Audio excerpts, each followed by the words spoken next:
it's difficult, isn't it, in that particular period when you think, because of course, just 2 years ago, this is the period that we were mourning one of our greatest losses. And people might say, oh, it's sycophantic. It's hard to estimate just how much, what an impact the late Queen had on not just here in the United Kingdom, but I'm sure across the world, across the Commonwealth. She was so impactful as a person. I don't think she really understood how much she'd done or anything like that, but to be there for 70 years and make such a strong inroad into a job that really she devoted her life to. People say, well, what did she do? She just turned up.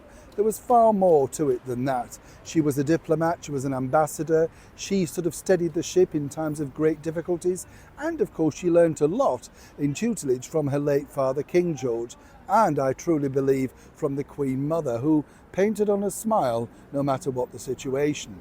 So it's very hard, isn't it, now for His Majesty the King, King Charles III, because as he starts a brand new tour over in Australia, his very first as king, I've been told this. Good to see you. Thank you so much as ever for your time today. It must be nerve-wracking, let's be blunt, if you are His Majesty the King, because yes, you know, people said, well, he had the best trainer in the world. He did, but suddenly when the curtain calls back, the spotlight's on you, it's a totally different thing.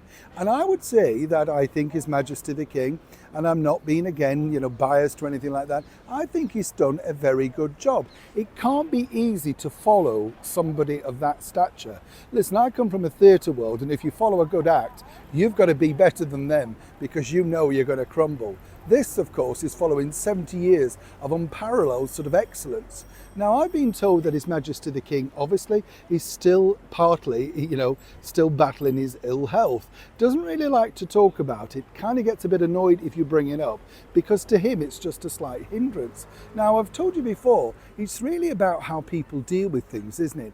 I think this is the way that His Majesty has dealt with it. He just sort of battles on, works a great distraction. And speaking, of course, recently to people very close to Queen Camilla, and she publicly said, yes, you know, he's feeling a lot better. She knows really that he doesn't want it discussing in public.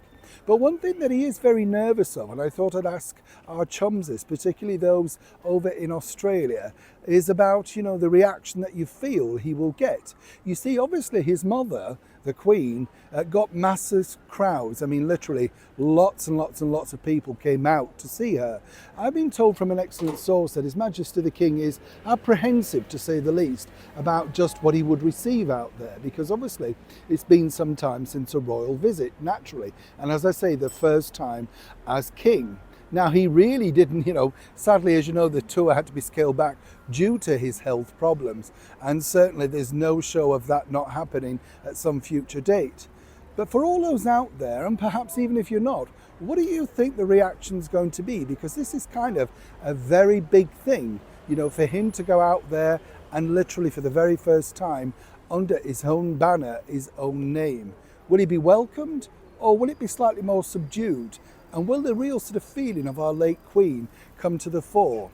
I don't know about you, but I've been speaking to people out in Australia that I know through networks, and there's a big excitement about the forthcoming visit.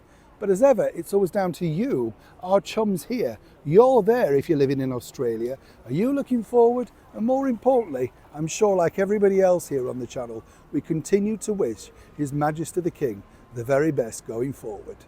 Neil Sean in the very heart of London.